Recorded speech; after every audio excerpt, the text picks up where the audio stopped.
Esse é o canal do Saião. E atenção, inscreva-se, aperte o sininho, seja você também um parceiro desse canal de cultura, reflexão, teologia, Bíblia, história e muita informação. E hoje eu queria refletir, pensar com você sobre a loucura do selfie. Não sei se você concorda comigo, mas a realidade do mundo de hoje é uma realidade muito louca. Em todo lugar, em toda parte você vê essa coisa do selfie. Todo mundo, às vezes você passa na rua, no lugar mais inusitado, você vê alguém olhando para cima, mostrando um sorriso, você vai ver a pessoa tá lá no selfie. O selfie está por toda parte. A coisa é tão maluca, essa coisa que envolve, assim, eu diria que a multiplicação da realidade do espelho, ela é tão, assim, assustadora que cresce no mundo. O número de pessoas que morre em lugares perigosos, escorregadios,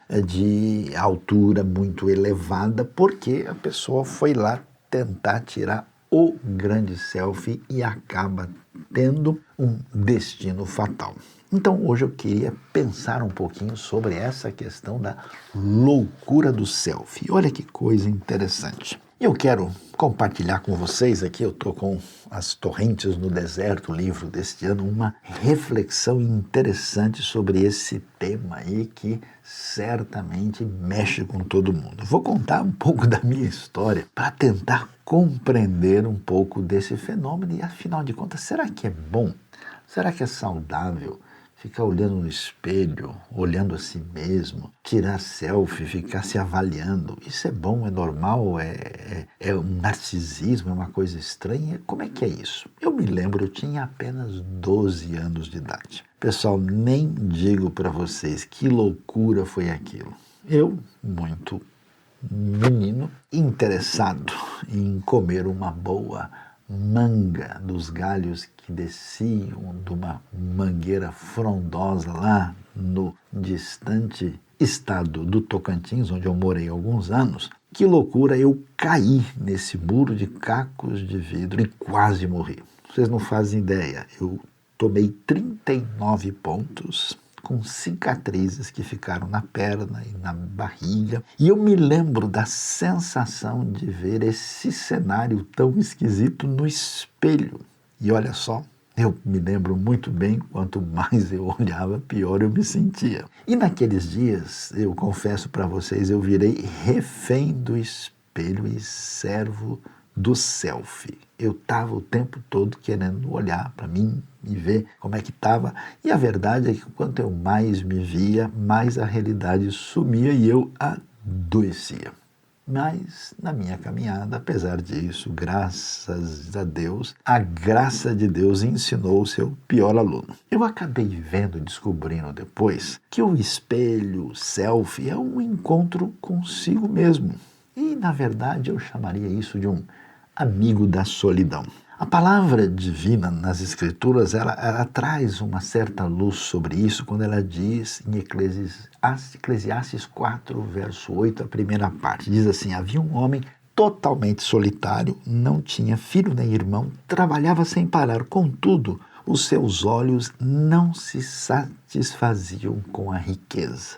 Quer dizer, o indivíduo estava lá loucamente vivendo, apenas para si mesmo nesse perfil solitário que tem uma certa sintonia com essa, eu diria quase que selfolatria dos dias de hoje. A geração que se tornou viciada em si mesmo, que a gente pode chamar de selfólatra, parece nos lembrar do texto de 2 Timóteo 3. Dá uma olhada quando a Bíblia diz de um pessoal que vai ficar realmente num caminho sem noção. Ela descreve assim: os homens serão egoístas, avarentos, presunçosos, arrogantes, blasfemos, desobedientes aos pais, ingratos, ímpios, traidores, precipitados, soberbos, mais amantes dos prazeres do que amigos de Deus. Uau! E olha que tem muita gente que se encaixa nessa descrição.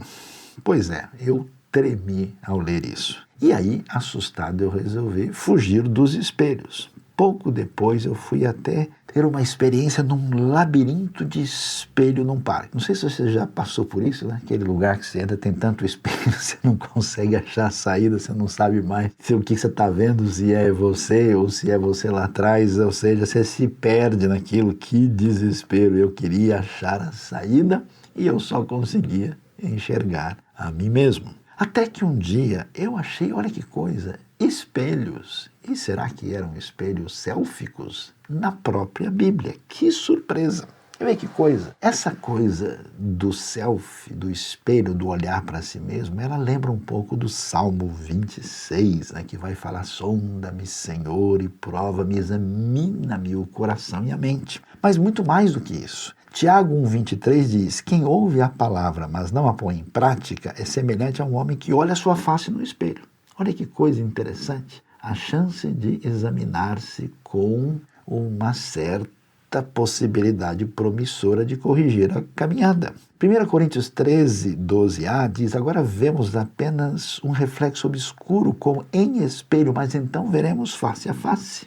A maneira como vemos a realidade de Deus agora. A ternura divina com o espelho ensina sobre a redenção futura e sobre o autoexame. Ufa, até que enfim eu achei um bom selfie. Veja 2 Coríntios 13, 5. Examinem-se para ver se vocês estão na fé, provem-se a si mesmos. E mais o Salmo 26, 2, né? Que é um exame convite a esse auxílio supremo. Sonda-me, Senhor, e prova-me, examina-me o coração e a mente. Então eu descobri que o sacro espelho muda a solidão em solitude. É o encontro solo com o Senhor. Esse era o respirar de Jesus. Ao romper do dia, Jesus foi para um lugar solitário.